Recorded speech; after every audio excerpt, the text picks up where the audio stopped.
कृष्णा। आज की इस क्लास में सभी भक्तों का स्वागत है। हम आज की क्लास कीर्तन से स्टार्ट करेंगे। जय राधा माधव कुंज बिहारी, जय गोपी जन वल्लभ गिरिवर धारी, यशोदानंदन ब्रज जनरंजन, यमुना तेरा वनचारी, जय राधा माधव कुंज बिहारी। हरे कृष्णा कृष्णा कृष्णा हरे हरे, हरे राम राम राम हरे हरे, हरे कृष्णा कृष्णा कृष्णा हरे हरे, हरे राम राम राम हरे हरे, हरे कृष्णा कृष्णा कृष्णा हरे हरे, हरे राम राम राम हरे हरे, हरे कृष्णा कृष्णा कृष्णा हरे हरे, हरे राम राम राम हरे हरे, जय राधा गोविंद राधा गोविंद राधे, जय राधा माधव राधा माधव राधे,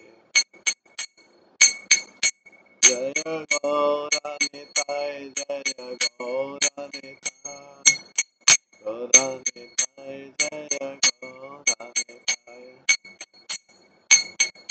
जय जय प्रभुपाद प्रभुपाद प्रभुपाद, जय जय प्रभुपाद, जय गौर हरि बोल हरि बोल हरि बोल, निताय गौर हरि। श्री राधा गोविंद देव की जय, श्री जगन्नाथ बलदेव सुभद्रा महारानी की जय, श्री गौर निताय की जय, श्री प्रभुपाद की जय, सभी भक्तगणों की जय। हरे कृष्णा।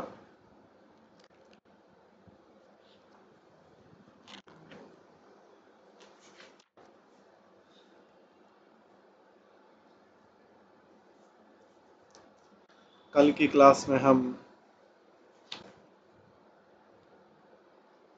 श्रवण कर रहे थे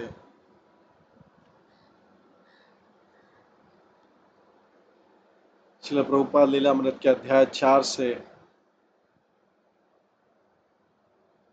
आज हम उसके आगे का श्रवण करेंगे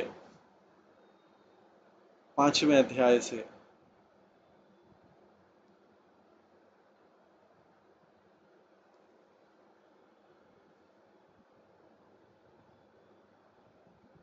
जिसका नाम है a lot of ground to be covered. अभी बहुत सारा काम बाकी है।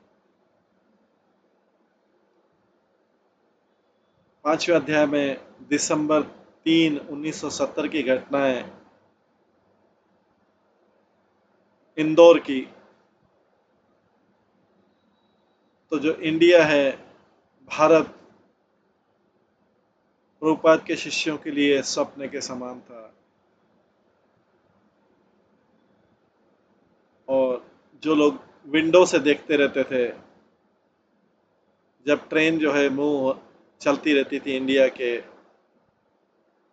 अनफेमिलियर रूरल वर्ल्ड में, जो ट्रैक साइड था उसकी झाड़ियां थी वो येलो थी जब वो ट्रेन से देखते थे। मीलों मीलों तक सिंचित कृषि भूमि, जिसमें गेहूं, चावल, गन्ना और कई वैरायटी की दाल थी। छोटे छोटे गांव थे, मिट्टी के बने हुए घर थे और घास की बनी हुई छत थी, या फिर ऊपर कवेलू के लगे थे। ये शांति से देख रहे थे साहब। बीच बीच में विलेज टेम्पल होता था, स्टोन का बना हुआ।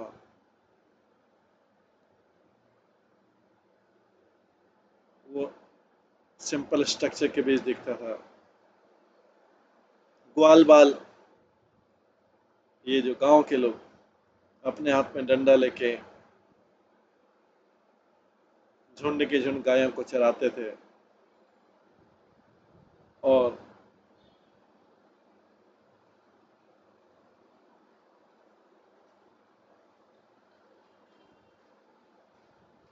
पानी के छोटे छोटे जगहों के उसके किनारे चराते थे। और जो चरती हुई गाय हैं, बैल हैं, पुराने खेतों में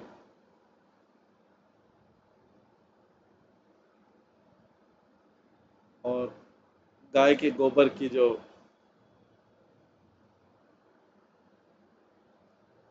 सूखे कंडे थे, वो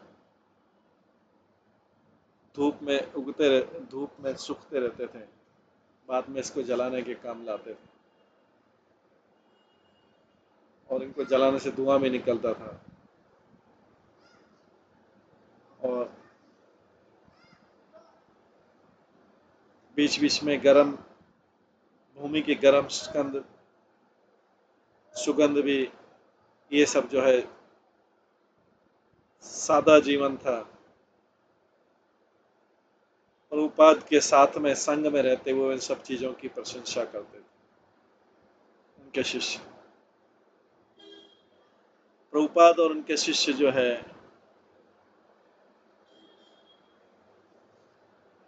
रास्ते में इंदौर की तरफ जा रहे थे, जिसकी उस समय आबादी थी 4.25 लाख रुपए, मध्य प्रदेश में, बॉम्बे से 13 घंटे का।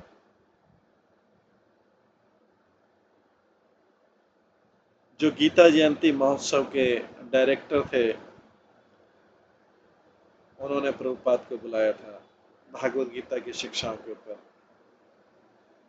उनके और उनके भक्तों को, पब्लिक मीटिंग में। इंदौर में प्रभुपाद और उनके शिष्य जो है गीता भवन में के पास में उनके क्वार्टर में रुके, उसके पास में जहाँ पे गीता जयंती का महोत्सव होने वाला था।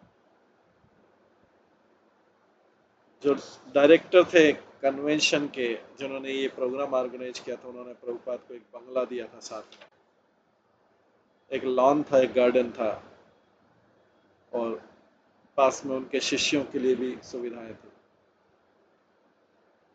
भक्तों ने गीता भवन के ग्राउंड का टूर किया और देखिए कई स्वामी और साधु जो हैं इंडिया के कई भाग से आए हुए महोत्सव के लिए। उन्होंने देखा बड़ा पंडाल है और स्टेज है। गीता भवन के द्वारा एक आई हॉस्पिटल भी रन हो रहा था और डायरोमा प्रदर्शनी भी थी। प्रदर्शनी में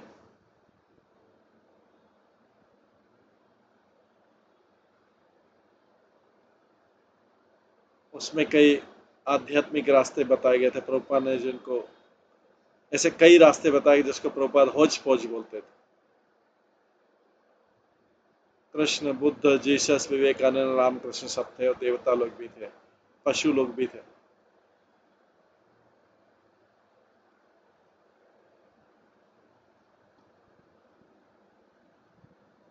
वहां के लोगों की शक्ति को देख के, उनकी कल्पना को देख के, जिन्होंने इतनी अच्छी प्रदर्शनी बताई थी, भक्तों ने क्वेश्चन किया कि इतने बड़े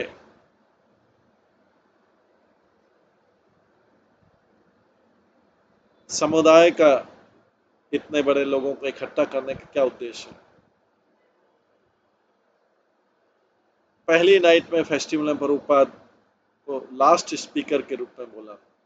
उनके शिष्य लोग जो हैं उनके साथ स्टेज पे बैठे, वो बोर हो गए थे और रेस्टलेस हो गए थे। इतने घंटे के बाद लोग हिंदी में बोल रहे थे और जानते हुए कि ये लोग मायावादी गलत धारणा कर रहे हैं, वो इवनिंग, वो संध्या उनके लिए बहुत कष्टदायी हो गई थी। प्रभुपाद बैठे हुए तो चुपचाप इंतजार कर रहे थे। उनके हाथ में बीड़ बैग था, उनका सिर ऊपर था और उनके होठों से हरे कृष्ण मंत्र निकल रहा था। जब प्रभुपाद ने फाइनली बोला और बोला कि पश्चिमी देशों में वो भागवत गीता का प्रचार कर रहे हैं एज इट इज, यथारूप भगवत गीता, उन्होंने बोला उन्हीं लोगों के द्वारा समझी जा सकती जो गुरु परंपरा में, जैसे अर्जुन जो था, जो भागवत गीता का ओरिजिनल स्टूडेंट था, उन्होंने समझा गीता कृष्ण के भक्तों के लिए और अभक्तों के द्वारा उसको गलत तरीके से समझा नहीं जाना चाहिए। गीता को गलत तरह से समझना वो धर्म के नाम पर धोखाधड़ी है और वो भगवान के छद्म अवतारों के बारे में बहुत स्ट्रांगली बोला। प्रभुपाद ने अपने वार्ता को लास्ट में संक्षिप्त में किया और बोला, उनके भक्तों से बोला कीर्तन कीजिए। ये एक आनंद पूर्वक स्पॉन्टेनियस इवेंट था। प्रभुपाद ने डांसिंग करा उस स्टेज पे अपने शिष्यों के साथ। जो भीड़ थी उसमें एकदम जीवन आ गया और वो भी क्लैपिंग करने लगी। हंसदूत स्टेज से जंप किया और मृदंग बजाते हुए और सब भक्त लोगों से बोला कि चैंटिंग करो, डांसिंग करो, कीर्तन करो। कई और भी भक्त नीचे उतर गए और सैकड़ों लोग हाथ उठा उठा के जोर से क्लैपिंग करते हुए हरे कृष्णा कृष्णा कृष्णा हरे हरे, हरे राम राम राम का कीर्तन करने लगे। ये था वास्तविक गीता जयंती महोत्सव। कृष्ण का पवित्र नाम जपा जा रहा था और हर कोई बहुत हैप्पी था, कीर्तन में यूनाइटेड था।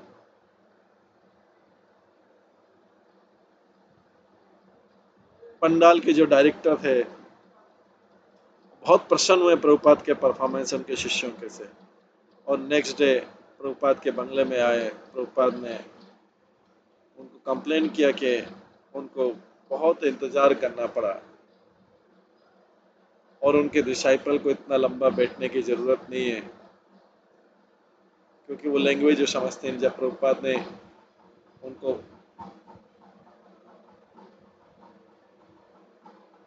बताया कि जो दूसरे भाषण है वो सीरियसली जो ओरिजिनल भागवत गीता की टीचिंग उससे अलग है, तो गीता भवन के डायरेक्टर ने बोला हम कोई फेवर नहीं करते कोई भी तरीका, हमारे हमारे यहाँ पे शंकराचार्य के भी और दूसरे संस्था के भी लोग आते हैं। हम ये नहीं मानते कि श्री कृष्ण ही केवल भगवान है इस प्रकार का। हम ये समझते हैं कि इन सबके पीछे कोई शक्ति जो काम करे। इन सारे रिमार्क से प्रभुपाद तो एकदम आग उगले हो गए। किस प्रकार का गीता का महिमा मंडन है जब वक्ता लोग ही कृष्ण को नहीं मानते, जैसा कृष्ण भगवत गीता बोले। गीता बताती कि कृष्ण तो परम सत्य है, मत्ता परम तरह नान्य। प्रभुपाद ने डायरेक्टर को एडवाइस किया कि भागवत गीता का मीनिंग समझे। डायरेक्टर जो थे उन्होंने अपना विचार चेंज नहीं किया और वो इतने इंटेलिजेंट थे कि जानते थे कि प्रभुपाद बहुत बड़े पंडित और संत हैं और उन्होंने बड़े रिस्पेक्ट से उसको ध्यान से सुना और स्वीकृति करते उन्होंने बोला कि वो उसको स्वीकार करते हैं।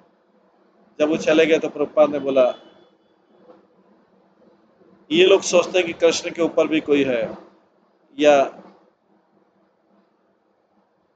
कृष्ण के अंदर की जो भावना उसकी समर्पित करना है, बट ये जानते नहीं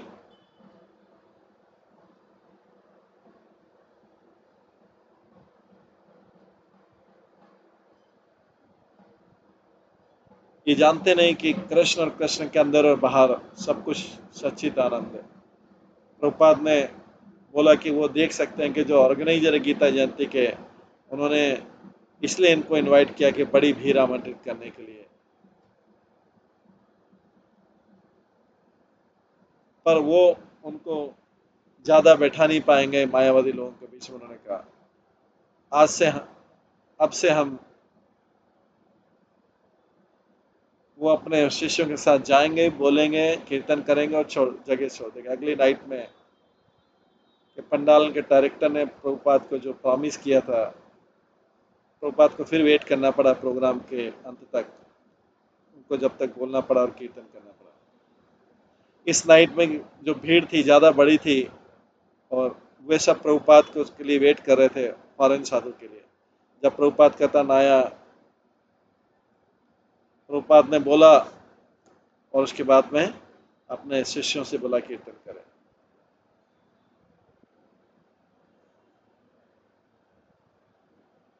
कीर्तन के समय एक मेंबर ने गीता भवन के उसकी इशारा किया भक्तों की तरफ, वो नीचे आ जाए क्राउड का और उसके साथ में कीर्तन करे जैसा।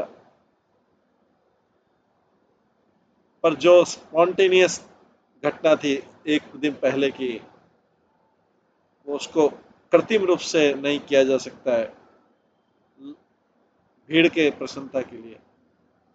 वो व्यक्ति ने बार बार बोला, वो आया आगे, स्टेज पे आया, ऊपर पहुंचा और जो डांसिंग डिवोटी उनके पैर पकड़ के बोला नीचे लाने के लिए।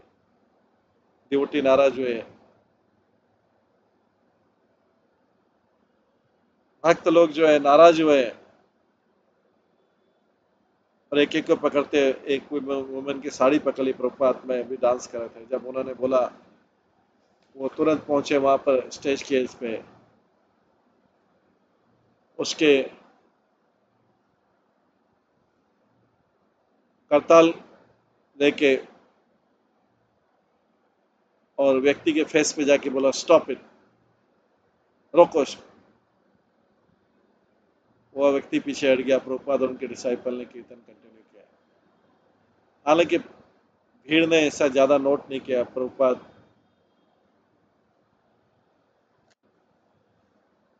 का जो सिंह के समान आवाज थी गरजे, उससे भक्त लोग आश्चर्यचकित रह गए। वो फेस्टिवल डायरेक्टर फिर से प्रसन्न हुए प्रभुपाद के साथ में लेक्चर से और कीर्तन से, बट प्रभुपाद ने उनको ये मैसेज भेजा कि वो फिर से पूरे बेड लेक्चर में बैठेंगे नहीं, उनके वेट उनके नंबर आने पर बोलने के लिए।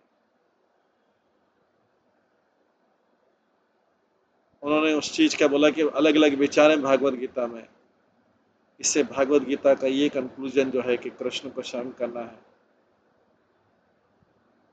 लोग इस पे नहीं आ रहे, जो परम सत्य। कई वक्ताओं ने गीता को एक काल्पनिक मान लिया दूसरी चीजों से तुलना करने के लिए। कुछ ने बोला कि कृष्ण जो है एक्चुअल ऐतिहासिक पर्सन नहीं है, और कुछ ने गीता की पॉपुलैरिटी का लाभ उठाकर अपने पॉलिटिकल और सोशल फिलॉसफी की।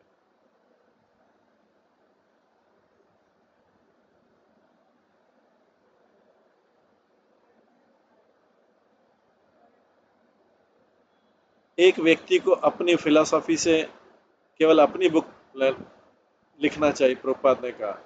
उसको भागवत गीता, अपने आइडिया को भागवत गीता में नहीं लिखना चाहिए, क्योंकि भागवत गीता के शास्त्र जो है करोड़ों लोगों द्वारा उसकी पूजा की जाती है, सारे जगत में उसके सम्मान होता है। ऐसा कोई कॉन्फ्रेंस जो गीता जयंती के नाम से है, वो काल्पनिक फोरम क्यों बन जाना चाहिए, काल्पनिक दर्शनों से, सिद्धांतों से।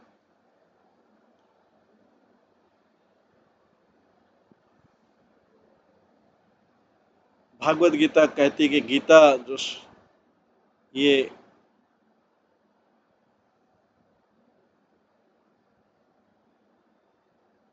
गीता ज्ञान का सार है, और इस सारे जगत को लाभ पहुंचाने के लिए गीता का गलत प्रदर्शन करना ये सबसे बड़ी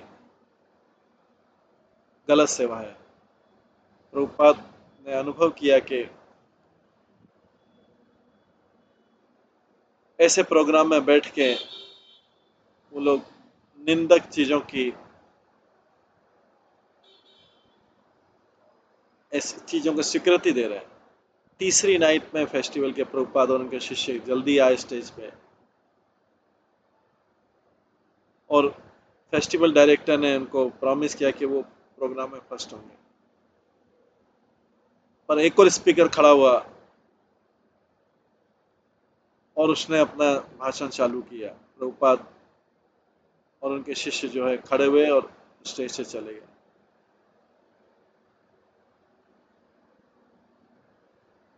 फेस्टिवल के जो डायरेक्टर थे उससे डिस्टर्ब हो गए, क्योंकि बहुत से श्रोतागण स्पेशली इस कीर्तन के लिए आए थे।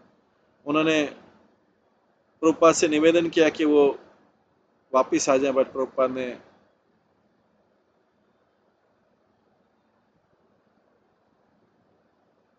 आप आ जाए, पर प्रभुपाद ने मना कर दिया। लेकिन वो अपने शिष्यों को भेजने के लिए चलो हर रात वही बोलेंगे, वो कीर्तन करें।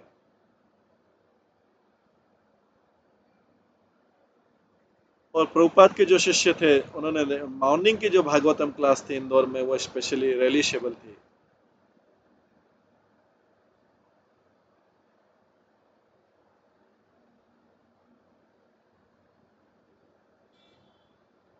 सेटिंग भी अच्छी थी और 10 डिवोटी प्रभुपाद के साथ उनके रूम में बैठे हुए थे। पर जो भागवतम की स्टोरी थी वो थी जो किसी ने कभी सुनी नहीं है। हम अजामिल के बात के बारे में बात करें, जो ब्राह्मण कानिकुब्ज में रहता था, जो प्रेजेंटली कानपुर में प्रभुपाद ने चालू किया, और उन्होंने अजामिल की स्टोरी सुनाई, बीच बीच में रुक के संस्कृत टेक्स्ट को करके और पूरी स्टोरी सुनाई। अजामिल यंग ब्राह्मण था और वो सारे धार्मिक सिद्धांतों को स्ट्रिक्टली फॉलो करता था, जब तक कि वो एक वैश्या के साथ उसका संग नहीं हुआ। जब प्रभुपाद ने लेक्चर किया तो उन्होंने स्पेशली बोगस स्पीकर जो गीता जयंती महोत्सव में आए थे उनको पर ध्यान दिया। कई चीजें जाननी होगी, बट ये चीजें जो है यहाँ पे डिस्कस नहीं हो रही। ये बहुत सस्ता है कि आप जो चाहे वो कर लें, आप ध्यान करें और आप भगवान बन जाए। इतना चीटिंग हो रहा है सारे वर्ल्ड में। ये तथाकथित योगी बोलते हैं आप ध्यान करिए और जैसे ही आपको दर्शन होगा आप भगवान बन जाएंगे। भागवत गीता इतने सारे लोगों के द्वारा इतने सारे तरीके से बोली जा रही, और ये एक्सप्लेनेशन, इसका तात्पर्य व्याख्या है, ये इनोसेंट लोगों द्वारा स्वीकार की जा रही है, इसको वास्तविक माना जा रहा है। कई लोग बोलते कुरुक्षेत्र मतलब शरीर और पंच पांडव मतलब 5 इंद्रिय, पर ये इसका व्याख्या नहीं है। आप भागवत गीता को कैसे एक्सप्लेन कर सकते जब आप उसको समझेंगे नहीं? ये प्रयास नॉनसेंस है। प्रभुपाद ने सेकंड लेक्चर में प्रभुपाद ने अजामिल की लाइफ के बारे में बताया। उनकी पतिव्रता पत्नी थी और वो अजामिल जो उस पतिव्रता पत्नी को छोड़ के वो वैश्या के साथ में रह रहा था, गलत साधन यूज कर रहा था उस वैश्या को पालन करने के लिए। उनके 10 बच्चे हुए इस तरीके से पापपूर्ण रहते हुए। उसका 80वें साल में, इसके बाद में ये कथा हुई। श्री प्रभुपाद ने बोला ये हजारों साल पहले हुई थी। उस समय एक ही अजामिल था, बट अभी कई अजामिल हैं संसार में, ये कलयुग के कारण। अजामिल का बहुत प्रेम था अपने सबसे छोटे बच्चे नारायण से, और अजामिल जब मृत्यु शैया पे था उसने यमदूतों को देखा, उनकी तरफ आ रहे थे, उसने और अपने पुत्र के लिए जोर से बोला नारायण। प्रभुपाद ने अपनी स्टोरी कंटिन्यू कर रहा। जब वो मृत्यु की शैया पे था, नेचुरली उसका अपने सबसे छोटे बेटे से प्यार था, जिसको बुला रहा था, नारायण नारायण नारायण, जल्दी आओ जल्दी आओ। ये स्वाभाविक है। मैं जानता हूँ कि मेरे पिताजी जब मृत्यु शैया पे थे, मैं घर पे नहीं था, तो एक दिन जीवित रहे थे मेरे को देखने के लिए। वो हमेशा पूछते थे अभय वापस आया नहीं आया। उससे जो पिता का पर्सनल अफेक्शन ऐसा है। सिमिलरली अजामिल भी बोल रहे थे नारायण नारायण। नारायण कृष्ण का भी नाम है, और प्रभुपाद कहते हैं भागवत गीता के अनुसार अगर कोई व्यक्ति नारायण को याद करता है, कृष्ण को, मृत्यु के समय वो मुक्ति पा लेता है। व्यक्ति की जो मानसिकता है मृत्यु के समय, उससे ये निश्चय होता है कि उसको अगला जन्म कौन सा मिलेगा। क्योंकि भक्त कृष्ण भावना में रहते, वो आध्यात्मिक जगत में जाता है मृत्यु के बाद, और जो भौतिकतावादी है वो इंद्रिय तृप्ति में जाता है। और जो मानसिक कल्पना करने वाला है उसको बार बार इस भौतिक जगत में जन्म लेता है। प्रभुपाद ने उदाहरण दिया, एक जेंटलमैन कलकत्ता में, उसका बहुत बड़ा बिजनेस था, वो शेयर में डील करता था, स्टॉक में। मृत्यु के समय वो बोल रहा था कामर हटी कामर हटी। तो मृत्यु के समय कि उसने, हो सकता है कि बाद में कामरहट्टी में जन्म लिया, चूहे के रूप में कामरहट्टी मिल गया। संभव है मृत्यु के समय जो भी आप सोचते हैं वो उससे आपको नेक्स्ट शरीर मिलता है। क्योंकि अजामिल ने भगवान का नाम पुकारा था, हालांकि उसके पुत्र के संबोधित कर रहा था, वो पवित्र हो गया सारे पापों से, लेकिन उसके पापपूर्ण जीवन के कारण यमराज के दूत जो है वो भी आए उसको दंड देने के लिए। जब अजामिल की मृत्यु हो रही थी, उसने देखा कि 3 भयानक लोग आए हुए हैं, बहुत भयानक थे, उनके हाथ में रस्सी है। कई बार एक मृत्यु के समय व्यक्ति चिल्लाता है जोर जोर से, क्योंकि वो देखता है कि कोई उनको आया है लेने के लिए, यमराज के पास ले जाने के। वो देखते हैं, बहुत फियरफुल होते हैं। सो अजामिल भी बहुत फियरफुल हो गया। जो यमराज यमदूत थे, उनके बाल घुंघराले होते हैं और उनके शरीर के बाल खड़े रहते हैं। अजामिल की मृत्यु के समय यमदूत आए उनको लेने के लिए। प्रभुपाद ने बोला इसके बाद हम डिस्कस करेंगे आगे, और उन्होंने लेक्चर खत्म किया। प्रभुपाद ने इंदौर में लाइफ मेंबर बनाना चालू किया, हंसदूत को अकेले भेज के। हंसदूत का अनुभव नहीं था और उसको संशय था कि कोई पे करेगा भी 1111 रुपये। हंसदूत बोलता है, एक दिन प्रभुपाद ने मेरे को बोला कि मार्केट में जाओ पास में और ये सब बुक ले जाओ। उनके पास 3 कृष्ण बुक थी और कुछ लाइफ मेंबर भी बनाओ। उनको ये बुक बताओ, उन्होंने कहा, और उनको बोलो कि ये हमारे काम का टोकन है, और उनको बोला कि हेल्प करो हमारे मिशन को, लाइफ मेंबर बन जाओ। 1111 रुपये। मैंने सोचा कि कोई भी 1111 रुपये नहीं देगा ये 2-3 बुक के लिए, और मैंने कुछ भी नहीं किया। मैंने जस्ट इस इशू को अवॉइड किया। नेक्स्ट डे प्रभुपाद ने मुझे फिर इंस्ट्रक्शन दी, बट मैंने उसको फिर से फॉलो नहीं किया। थर्ड डे उन्होंने बोला कि मुझे जाना पड़ेगा। सो मैं पास में गया अगले डोर में, और एक व्यक्ति मिला जो मेरे को क्लॉथ मर्चेंट पे ले गया। हम इंदौर के जो सबसे बड़े क्लॉथ मर्चेंट है उसके पास में गए। उस व्यक्ति ने इंग्लिश में बात नहीं की, इसलिए जो नेबर जो मेरे साथ में गया था उसने ट्रांसलेट किया। मैंने बोला उनको ये बताओ, इनको ये बताओ, और वो व्यक्ति ने उसको ट्रांसलेट किया हर चीज़ को। जब मैंने अपना प्रेजेंटेशन बता दिया, ख़त्म कर दिया। मैंने बोला कि अब मैं आपको, मुझे 1111 रुपये का चेक दीजिए। मेरे ट्रांसलेटर अनुवादक ने ये मैसेज बताया। उसके बाद मर्चेंट ने उस तुरंत अपना चेक बुक निकाला और चेक लिख दिया।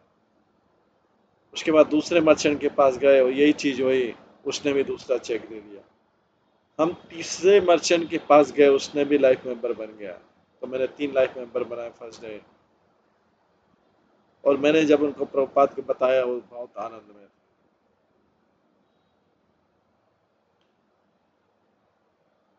कई बार अपने शिष्यों को भेज के, कई बार स्वयं जाके प्रभुपाद ने 1 डजन, इंदौर में 1 डजन लाइफ मेंबर बना दिए।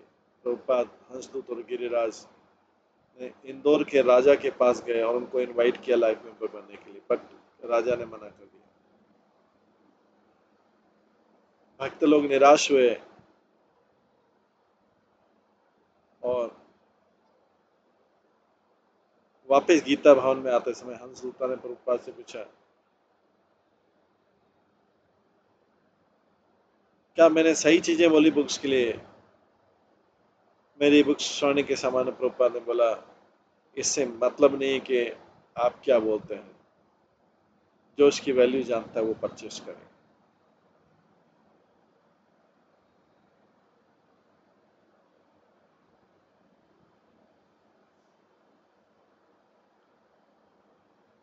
और क्योंकि जो विजिटर थे, जो वहाँ पे दर्शन करने आते थे, प्रभुपाद से पूछा और उनके शिष्यों से कि बाकी जो लोग हैं, स्पिरिचुअल टीचर हैं, उनके बारे में प्रभुपाद ने उनको, शिष्यों को हिंट दे रखी थी कि किस प्रकार से ऐसे क्वेश्चन का आंसर देना है। अगर ऐसा शिक्षक जो है प्रामाणिक नहीं है वैदिक शास्त्रों का, प्रभुपाद ने कहा, तो भक्तों को बोलना चाहिए, स्वामी कौन स्वामी?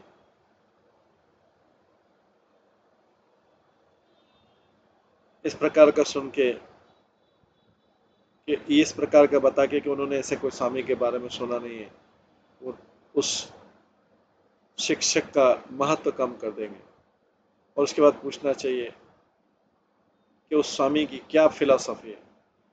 जब कोई व्यक्ति एक्सप्लेन करता है तो देन देवी भक्त को उसकी पर्टिकुलर फिलॉसफी को हरा देना चाहिए, बिना व्यक्ति को अटैक किए। इंडिया में कई मायावादी गुरु में प्रभुपाद ने एक्सप्लेन किया, और वो ग्रुप में ट्रैवल करते हैं, एक सम्मेलन से दूसरे सम्मेलन में। हालांकि हर किसी की अपनी पर्टिकुलर स्टाइल है।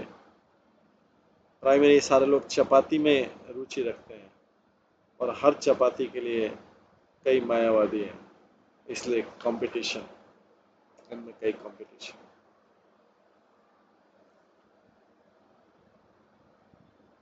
प्रभुपाद के पास एक फ्रिक्वेंटली एक व्यक्ति आता था जिसका नाम था वैरागी बाबा। एक शिक्षित व्यक्ति था। उन्होंने पहले जो अमेरिका गया था और फ्लुएंट इंग्लिश बोलता था। वो भक्तों के साथ रेगुलरली कीर्तन में ज्वाइन करता था, कीर्तन करता था, डांस करता था। और जब उन्होंने प्रभुपाद के इनके रूम में आया और प्रभुपाद से ऐसा बात किया जैसे प्रभुपाद को बहुत जतरे जानता हो, प्रभुपाद के डिसाइपल ने सोचा,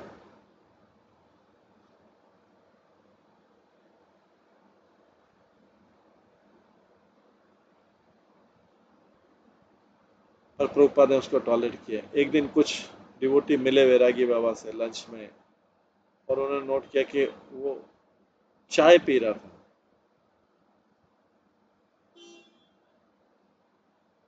उनमें से एक भक्त ने उनसे पूछा कि वो चाय क्यों पी रहा है।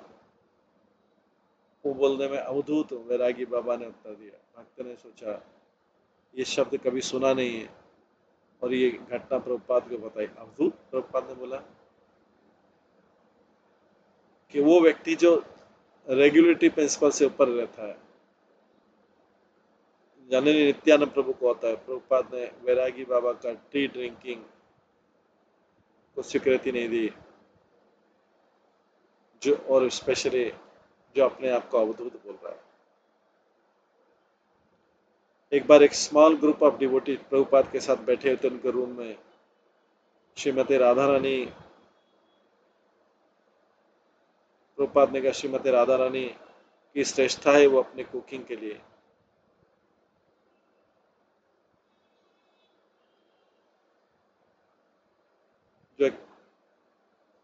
वुमेन डिवोटी थी। प्रभुपाद ने कहा वो डांस भी कर सकती है और गा भी सकती है। जो राधा रानी है उनकी प्रशंसा करते हैं, पर उसकी सबसे बड़ी सर्विस है कि वो कृष्ण के लिए कुकिंग करती है। मदर यशोदा राधा रानी को बोलती थी कि पर्सनली आओ कृष्ण के लिए कुक करो और ग्वाल बाल को के लिए। तो सारे लोग लाइन में बैठते थे, वो उनके लिए प्रसादम उनको खिलाती थी।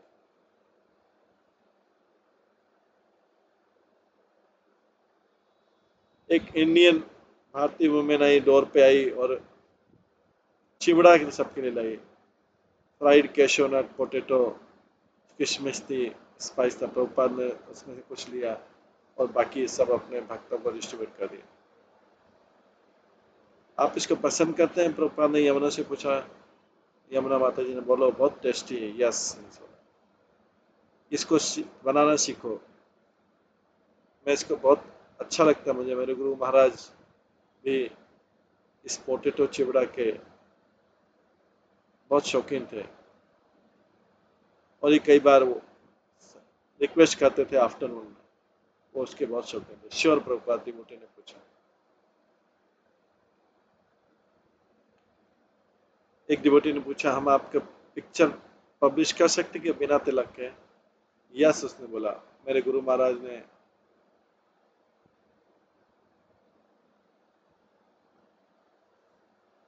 की भी रिकॉर्डिंग हुई है बिना तिलक के। वो अपने पिक्चर देखा होगा जब वो ऊपर देख रहे हैं उनकी बुक टेबल से। यस, डिवोटी ने उत्तर दिया, मैंने वो पिक्चर देखा है। मैंने आपको भी देखा, आप भी उसी तरीके से देखते हैं, सेम एक्सप्रेशन के साथ में जैसे आपके गुरु महाराज के पिक्चर। प्रभुपाद ने बोला आपने खाली ग्लिटर देखा है करेक्टर, वो गोल्ड है और मैं आयरन। आयरन गोल्ड के बराबर नहीं हो सकता, पर आपने जो मेरे गुरु महाराज में देखा है वो सोने की चमक देखी। एक आफ्टरनून में एक बहुत बड़ा ज्योतिषी था, उसने प्रभुपाद के पास में आया और उनके हथेली देख के बोला मैं आपकी हथेली देखता हूँ। प्रभुपाद ने कहा नहीं, मेरा एक काम मेरा तो हो गया है, ये हथेली देख के क्या करोगे, पर आप मेरे भक्तों की हथेली देख सकते हैं।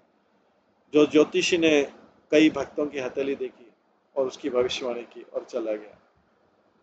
डिवोटी भक्त लोग प्रभुपाद के पास आए और पूछे इसका क्या मतलब है।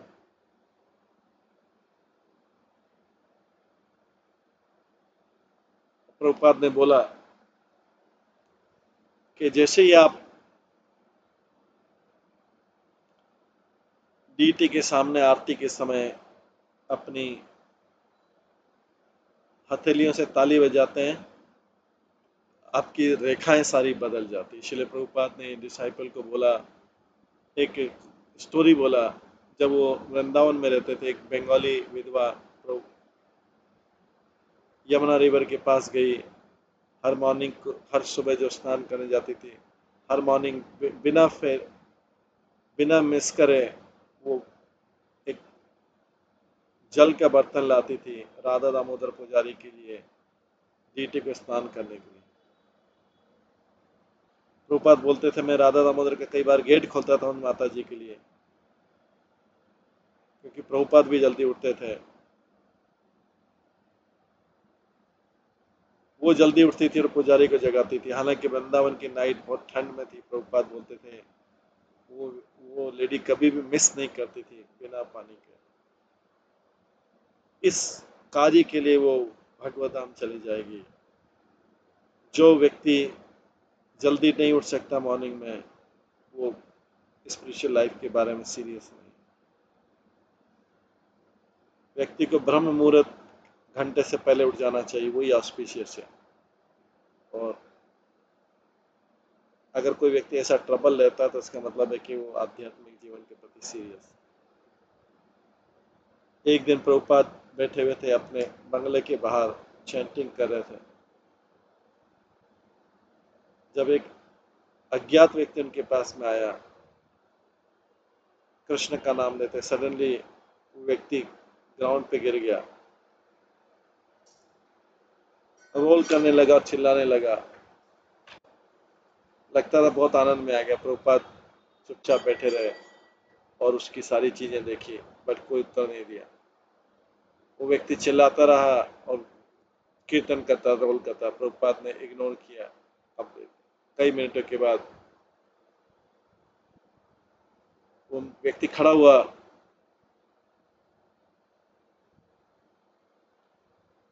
और निराश होकर चला गया। एक मॉर्निंग में प्रभुपाद जब अपने रूम में बैठे थे भक्तों के साथ में, एक जेंटलमैन ने प्रवेश किया और रोते हुए आंखों में आंसू लिए कि उनकी माता जो है की मृत्यु होने वाली। भक्तों ने प्रभुपाद की रिएक्शन को देखा।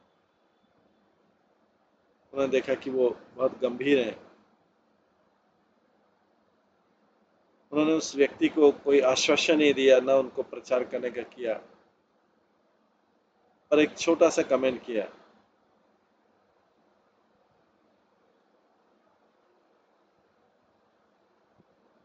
प्रभुपाद के बारे में कुछ बोल नहीं सकते थे।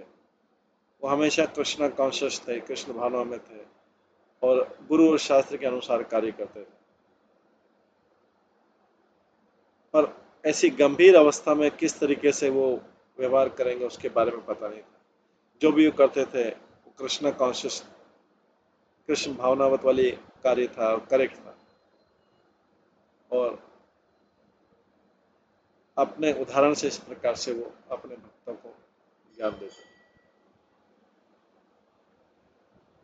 लास्ट इंदौर में जो उनका लास्ट मॉर्निंग था, लास्ट दिन का, वो उन्होंने अजामिल की स्टोरी कंटिन्यू करी और उन्होंने ये बताया कि अजामिल ने भगवान का नाम लिया था, उसके मोक्ष मुक्ति प्राप्त हुई, हालांकि उसने इतनी सारी पाप पुण्य क्रिया कर रखी थी। तो अजामिल मुक्ति मृत्यु के समय अपने सबसे छोटे वाले पुत्र को याद किया जिसका नाम नारायण था। वही नारायण जो जिसमें भगवान की पूर्ण शक्ति। यही नाम संकीर्तन का रहस्य। भगवान का पवित्र नाम जप के आप तुरंत पूर्ण पुरुषोत्तम भगवान से कनेक्ट हो जाते हैं। नाम, भगवान का नाम भौतिक नहीं है, ये आध्यात्मिक है। कृष्ण है, कृष्ण का नाम, इसमें कोई डिफरेंस नहीं। बहुत अपीलिंग वॉइस में अजामिल ने उसके पुत्र नारायण को बुलाया था। आओ आओ नारायण, मेरी मृत्यु हो रही है। वो यमदूतों से डर रहा था। कृष्ण ने विष्णुदूतों को भेजा अजामिल के शेल्टर के लिए। विष्णुदूत ने नारायण के समान लगते हैं, चार हाथ में, और बहुत गंभीर वाणी में उन्होंने यमदूत से कहा, आप क्या कर रहे हैं? स्टॉप, इस व्यक्ति को आप यमराज के पास नहीं ले जा सकते। प्रभुपाद ने इस प्रकार से अपने लेक्चर का अंत किया और इस इंदौर में जो उनका लेक्चर था, और इसके बाद उन्होंने सूरत से एक इनविटेशन था उसको स्वीकार किया, गुजरात से, और वहाँ पे कृष्ण भावनामृत प्रोग्राम किया।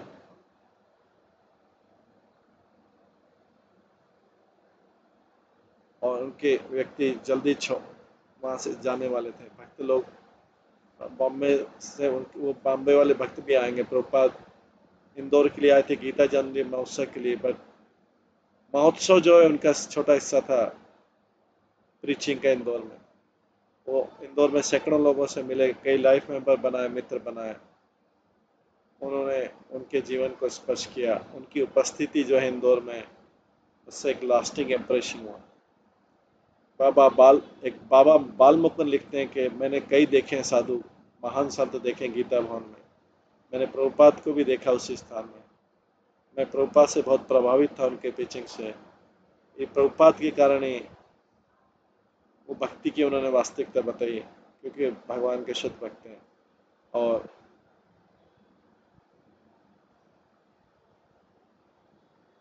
और उन्होंने पश्चिमी देशों के लोगों को चेंज किया और उनको एक दूसरा ड्रेस पहनाया, उनको दूसरा खाना दिया, उनका पूरा कल्चर चेंज कर दिया, उनको सत्य शुद्ध भक्ति दी।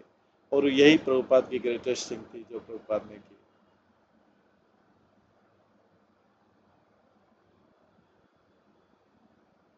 संसार जो भी कहना करते रहे, बट उन्होंने जो बहुत श्रेष्ठ काम किया भगवान कृष्ण की भक्ति के बारे में, जो स्वामी विवेकानंद, स्वामी नारथी तो दूसरे जो लोग नहीं कर पाए, प्रभुपाद ने किया।